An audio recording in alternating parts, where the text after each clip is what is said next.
যারা নিহত হয়ে গেছেন তাদের পরিবার, তাদের মাসিক মানে মাসোহারা দেওয়া, মানে মাসিক একটা ভাতার ব্যবস্থা করা, তাদের জন্য চাকরির ব্যবস্থা করা, এই জিনিসগুলো যখন আস্তে আস্তে সরকার করা শুরু করবে তখন হচ্ছে গিয়ে আমাদের এই আন্দোলনকারীরা কিছুটা হলে নমনীয় হবে। তখন যদি সব কিছু খুলে দেওয়া হয়, ইন্টারনেট কারফিউ, তাহলে হয়তো অতটা বেগ পেতে আমাদের হবে না। আদেল, তাহলে সংকট কি অনেক গভীরে, আপনার কি মনে হয়?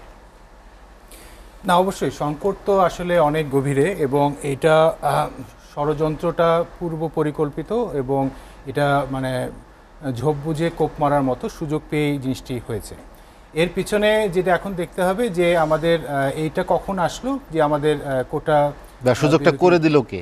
কোটা বিরোধী আন্দোলনটি যখন একটি পর্যায়ে গেল, এবং সেখানে একটি মানে এটা দুর্ঘটনা বলবো নাকি এটা পরিকল্পিত বলবো আমি ঠিক জানি না, কিন্তু যেটা ঘটে যাওয়ার পরে তারপরে সেই আমাদের দেখলাম যে নাশকতাটা শুরু হলো। এখন যদি আমরা এটাকে সমাধান করতে যাই, গোড়া থেকেই সমাধান করতে হবে।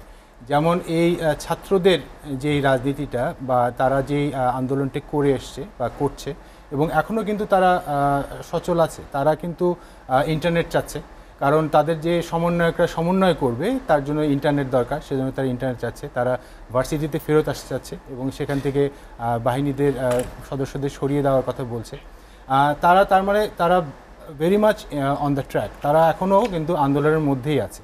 এর মধ্যে যদি এগুলো ইন্টারনেট খুলে যায়, কারফিউ উঠে যায়, তারা যদি আবার ইউনিভার্সিটি ফেরত আসে, আবার যদি এটা ইগনাইট করে, তখন কিন্তু আমাদের আর মানে এটা থেকে পিছু ফেরার আর উপায় থাকবে না। সেজন্য আগে ছাত্রদের এই সমস্যাটার সমাধান করতে হবে, যেটা খুব সহজেই করা সম্ভব ছিল। এবং ছাত্রলীগের হেলমেট বাহিনী যদি ঝাঁপিয়ে না পড়তো, তাহলে কিন্তু আমাদের এই সহিংসতাটা শুরু হয় না। তাহলে ছাত্রলীগকে এইটার স্বীকার করতে হবে, এবং সেই সাথে সাথে জড়িত যারা ছিলেন তাদেরকে সবাইকে দায়টা নিতে হবে। দায় স্বীকার যতক্ষণ পর্যন্ত না করবে, এটা কিন্তু নমনীয় করা যাবে না আমাদের এই ছাত্রদের। তারপর তারা যা চাচ্ছে তা তাদেরকে দেওয়ার ব্যবস্থা করতে হবে। এবং সর্বপ্রথম যারা শহীদ হয়েছেন, যারা নিহত হয়েছেন, যারা এখনও অসুস্থ আছেন, অনেক হাজারে হাজারে ছাত্রদের চোখে সমস্যা হয়েছে, তাদের চোখে হাই স্প্লিন্টার লেগেছে বা আমাদের টিয়ার গ্যাস ওটার দ্বারা আক্রান্ত হয়েছে, হাজারে হাজারে তারা এখনও হসপিটালে আছে। তাদেরকে আগে অ্যাড্রেস করতে হবে, এবং যারা নিহত হয়ে গেছেন তাদের পরিবার, তাদের মাসিক মানে মাসোহারা দেওয়া, মানে মাসিক একটা ভাতার ব্যবস্থা করা, তাদের জন্য চাকরির ব্যবস্থা করা, এই জিনিসগুলো যখন আস্তে আস্তে সরকার করা শুরু করবে তখন হচ্ছে গিয়ে আমাদের এই আন্দোলনকারীরা কিছুটা হলে নমনীয় হবে। তখন যদি সব কিছু খুলে দেওয়া হয়, ইন্টারনেট কারফিউ, তাহলে হয়তো অতটা বেগ পেতে আমাদের হবে না। কিন্তু এটা অ্যাড্রেস না করে এখনও যদি আমরা যদি গায়ের জেলে বলি সব কিছু ঠিক হয়ে গেছে, আন্ডার কন্ট্রোল, আমরা ধরে ফেলেছি 3000-6000 লোক, এবং এতে আমাদের আন্দোলনটা আর বাড়বে না, আমার মনে হয় সেটা হবে না। আন্দোলনটা বাড়বে, এবং সেটা আসলে গোড়া থেকেই সলভ করে ফের কোনো শঙ্কা আছে কিনা আপনার কি মনে হয়, যে আবার কোনো শঙ্কা, উদ্বেগ, উৎকণ্ঠা যেটার মধ্যে আমরা যাচ্ছি গত কয়েকদিন? শঙ্কিত, আমরা দেশবাসী, আমরা এখন শঙ্কিত। আমরা তো জানি না, আমাদের চোখের সামনে আমাদের রাষ্ট্রীয় বাহিনীগুলোকে ফেল হতে দেখেছি, আমাদের মনের ভয় ঢুকে গেছে। এখন যে কোনো জায়গা থেকে যে কোনোভাবে এটা এখন যদি মানে স্পার্ক করে, ইনস্টিগেট করে, করতে পারে, যে কোনো সময় যে কোনো জায়গা থেকে করতে পারে। সেজন্য আমাদেরও তো ওই ভরসার জায়গাটায় আসতে হবে যে না, পরিস্থিতিটা কন্ট্রোলে এসছে এবং আসলে আমরা সমাধানটা করতে পেরেছি। এবং আমার মনে হয় না যে আওয়ামী লীগের একার পক্ষে এটা করা সম্ভব হবে, কারণ রাজনৈতিক দল হিসেবে তাদের যে জনপ্রিয়তাটা ছিল, জনগণের সাথে সম্পৃক্ততাটা ছিল, এই ঘটনার পরে সেটা কিন্তু অনেকাংশে নষ্ট হয়ে গেছে। এবং ছাত্রদের মধ্যে ছাত্রলীগের সেই সম্মানটা তো আর নেই বলতেই চলে। এখন যদি আওয়ামী লীগকে আসতে হয়, তাহলে জনগণের সঙ্গে কথা বলতে হবে, অন্যান্য রাজনৈতিক দলগুলোকেও তাদের সাথে নিতে হবে, নিয়ে তাহলে যদি আমরা একটা জাতীয় ঐক্যের মাধ্যমে যদি জিনিসটার গোড়া থেকে সলভ করতে পারি, তাহলে আমাদের এই সমস্যাগুলো থাকবে না। আর আমরা যদি এটাকে ওরকমই রেখে দিই যে আমাদের এই জঙ্গির বিরুদ্ধে আমাদের সংগ্রাম, আমরা জঙ্গি আইডেন্টিফাই করে মারবো, তাহলে এই জিনিসটা যে কোনো সময় যে কোনো দিক থেকে, যে কোনো ইস্যু থেকে, এই কোটা আন্দোলন থেকে একটা ছোট ইস্যু থেকে হলো, এরকম আরও আন্দোলন থেকে হতে পারে, ভবিষ্যতে হতে পারে, যদি এই রাজনৈতিক সংকটটাকে গভর্নমেন্ট আগে সমাধান না করে। আপনি বলেছেন যে সমস্যা অনেক জটিল আকার ধারণ করেছে, সেখান থেকে আসলে স্বস্তি ফেরানোর জন্য যে পদক্ষেপগুলো, সেটি আস্তে ধীরে ধীরে দৃশ্যমান হচ্ছে কি?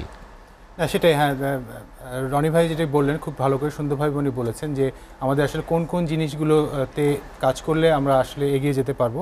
যেমন সরকারের দায় স্বীকার করা, তারপরে যারা এই হত্যাকাণ্ডের সঙ্গে জড়িত ছিল তাদের বিচার করা, এবং যারা ক্ষতিগ্রস্ত এবং যারা নিহত হয়েছে তাদের পরিবারকে ক্ষতিপূরণ দেওয়া, এবং সার্বিকভাবে সরকারের যদি একটা যদি মানে সহানুভূতিশীল একটা যদি আচরণ থাকে, তাহলে জিনিসটা আস্তে আস্তে কমে আসবে। এবং রনি ভাইয়ের ওই কথা বলতে চাই যে আমাদের ছাত্র সমাজকে পল্লীবন্ধু হোসেন মোহাম্মদ এরশাদ উনি বন্ধ করেছিলেন। হ্যাঁ, ওরা অনেক বেশি সহিংসতার সঙ্গে জড়িয়ে গেছিল এবং উনি চাচ্ছিলেন যে দেশের যুব সমাজ হচ্ছে পড়াশোনা করবে, তারা দেশ গড়বার কারিগর হবে, তারা তো আর রাজনীতি করে ছোটোবেলা থেকে নষ্ট হয়ে যাবে না, সেজন্য উনি ওই সময়টা বন্ধ করেছিলেন। এবং ওনার আরেকটি জিনিস অনেকে হয়তো এখন ভুলে গেছে, উনি ডক্টর মিলন একজন লোক মারা যাওয়ার পরেই কিন্তু উনি ক্ষমতা হস্তান্তর করে দিয়েছিলেন।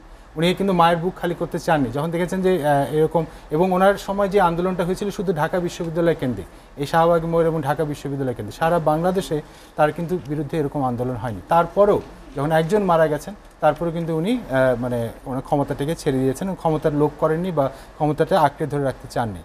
আর যে ক্ষমতার তো একটা মজা আছে, সবাই তো মজাটা নিতে চায়, এবং এটা যদি বাচ্চাদের হাতে দিয়ে দেওয়া হয় তাহলে তাদের এটা একটা অপব্যবহার করার একটা প্রবণতা দেখা যায়। এবং এই এখনকার যে ছাত্ররা নতুন নেতৃত্ব এসছে এদেরকে স্বাগত জানাই, কারণ আসলে আমাদের দেশ একটা তরুণ প্রজন্মের নেতৃত্বের অভাবে ভুগছিল, যারা এখান থেকে, এই ব্যাচ থেকে এবং এর পরবর্তী এবং এর আগেও যারা ছিল, এখান থেকে আস্তে আস্তে আমরা নেতৃত্ব বেরিয়ে আসবে সেটাই আশা করি, এবং এটা একটি আমাদের জন্য একটা আশাব্যঞ্জক কথা। তবে আমরা তাদের প্রতিও আমাদের এই আহ্বান থাকবে যে শুধু এখন তরুণ রক্ত টকবগে, এই জন্য অনেক সিদ্ধান্ত তারা অস্থিরতার সহিত নিচ্ছে, সেরকম রাজনীতিবিদ হতে গেলে অস্থিরতা করলে হবে না, ঠান্ডা মাথায় তাদেরকে দেশের কথাও চিন্তা করতে হবে, চিন্তা করতে হবে, কারণ তাদের এই একটা আন্দোলনেও কিন্তু এখন দেশের বেশ একটা এলোমেলো অবস্থা, এবং দেশের 20 কোটি মানুষই এখন শঙ্কার মধ্যে আছে, ভয়ভীতির মধ্যে আছে। তাদের সেই দায়িত্ব নিয়ে কাজ করতে হবে এবং একটা সমাধানের দিকে তাদেরকে নিয়ে যেতে হবে, তারা যাতে এটাকে আর খারাপের দিকে না নিয়ে যায়।